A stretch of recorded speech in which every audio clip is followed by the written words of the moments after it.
আজকের অনুষ্ঠানের সভাপতি মন্ডল এখানে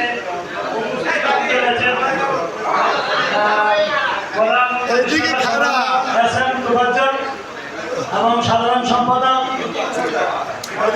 ইসলাম জজ, দূর দূরান্ত থেকে আগত আমাদের শ্রমনগর বন্ধুরা উপস্থিত হয়ে আয়োজন করেছে। ধন্যবাদ গাজীপুরকে এরকম একটা সুন্দর আয়োজন করার জন্য।